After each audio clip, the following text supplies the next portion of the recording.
मिला तो मैं भी अपनी बात संक्षिप्त में रखने की कोशिश करूंगा। तो पहले तो मैं सब लोग सुस्त है तो एक नारा लगा के फिर अपनी बात शुरू करूंगा। आदिवासी एकता जिंदाबाद, अरे आदिवासी एकता जिंदाबाद। जल जंगल जमीन कोणींचे, जल जंगल जमीन कोणींचे,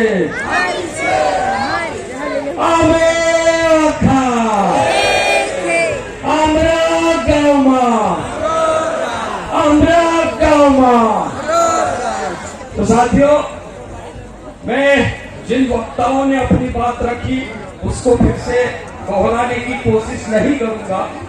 मैं जिस प्रकार से कुछ साथी ने वन अधिकार मान्यता कानून, वन कानून और भारतीय वन अधिनियम के बारे में कुछ कहा है, तो मैं उसी को आगे बढ़ाते हुए अपनी बात को रखने की कोशिश करूंगा। साथियों, जिस तरह से 1857 से लगाकर 1935 तक अलग अलग इलाके में अलग अलग आदिवासियों ने अपना खून देकर इस देश को आजाद करवाया था और इस देश के जो काले कानून थे उन कानून को बदलते हुए 1935 में आदिवासियों के लिए अलग प्रावधान की व्यवस्था करवाई। तो वो 1935 के बाद में 1947 में आजादी मिली और 1950 में देश का संविधान बना।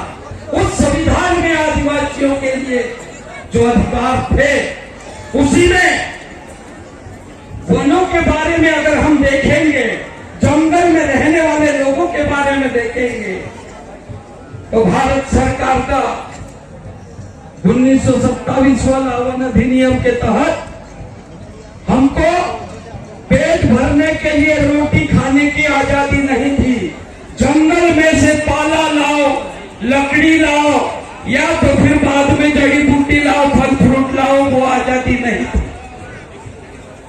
वो आजादी को लेकर लड़ते लड़ते देश के आदिवासियों ने अलग अलग जगह आंदोलन किया और आंदोलन करने के बाद में 2006 में वन अधिकार मान्यता कानून को बनवाया। क्या था वन अधिकार मान्यता कानून? वन अधिकार मान्यता कानून में 3 प्रकार के अधिकार दिए। एक व्यक्तिगत अधिकार, दूसरा सामूहिक अधिकार, तीसरा सामुदायिक अधिकार। कानून बन गया, लेकिन जो है कानून को जो है लागू करवाने वाली सरकारें जानबूझ के उस कानून को लागू नहीं करवाई और जिस ढंग से कानून का प्रचार प्रसार होना चाहिए था, उस कानून का प्रचार प्रसार नहीं होने के कारण जंगल में रहने वाले लाखों लोगों को उनके अधिकार नहीं मिले। और उसी बीच में साथियों, बड़ी दुख की बात तो यह है कि भारत सरकार ने बैठ जाओ आगे आके भी फालतू सर्वे करवाया कि वन अधिकार मान्यता कानून से भारत की कुल जमीन, जंगल जमीन, तो भारत की कुल जंगल जमीन 75,000 करोड़ एकड़ थी। उसमें वन अधिकार मान्यता कानून के बनने के बाद में लोगों को 50,000 करोड़ हेक्टेयर जमीन उनको मिलने वाली थी। इसीलिए भारत सरकार ने एक रिटायर्ड कंजर्वेटर को पर्यावरण बताकर सुप्रीम कोर्ट में केस लगवा दी और सुप्रीम कोर्ट में केस लगाने के बाद में वो इसका फैसला सन 2000 में आया और 2000 में जो है उस फैसले के तहत 13 लाख परिवारों को जंगल जमीन से बेदखल करने का आर्डर सुप्रीम कोर्ट ने दिया। उस सुप्रीम कोर्ट के आदेश के विरुद्ध में भारत के अलग अलग इलाके में रहने वाले आदिवासियों ने सुप्रीम सुप्रीम कोर्ट के आदेश के विरुद्ध में आंदोलन किया और उस आंदोलन से सुप्रीम कोर्ट ने वो अपना फैसला रोक लिया। अभी वो फैसला जो है लागू नहीं।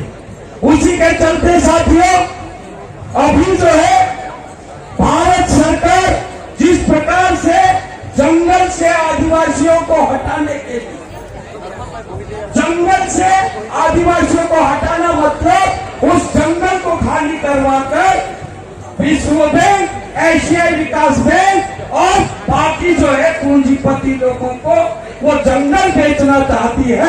इसलिए जंगल में रहने वाले आदिवासियों को निकालने के लिए भारत सरकार ने एक वन अधिनियम बनाया।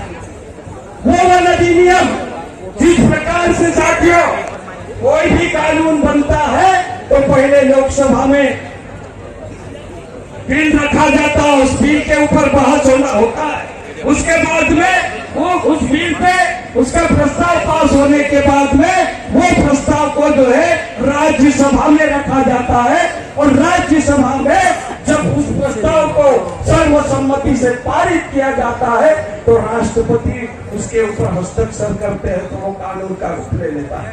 लेकिन बड़े दुख के साथ कहना चाहता हूं साथियों कि भारत सरकार के बड़े नेता के घर में ये कानून बना।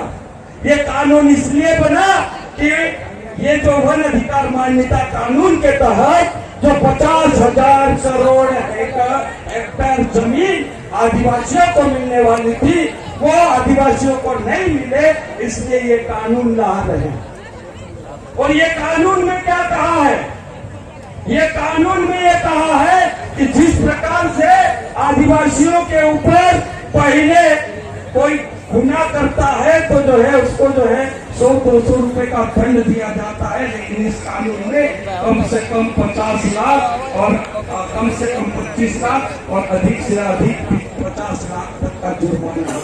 साथियों और तो और ये दंड की बात तो ठीक है, लेकिन कानून ये कह रहा है कि जिस प्रकार से कोई अपराधी अपराध कर लेता है तो उस अपराधी को कोर्ट में पेश करने के बाद में वो अपराधी अपना गुनाह सिद्ध करने के लिए एक तो वकील खड़ा करता है, दूसरा जो है अपने जो है गवाह तैयार करता। लेकिन इस कानून में साथियों वो मजिस्ट्रेट जो है जितना फॉरेस्ट गार्ड लिख के दिया है उसी आधार पे जो है उस मुलजिम को सजा करेगा।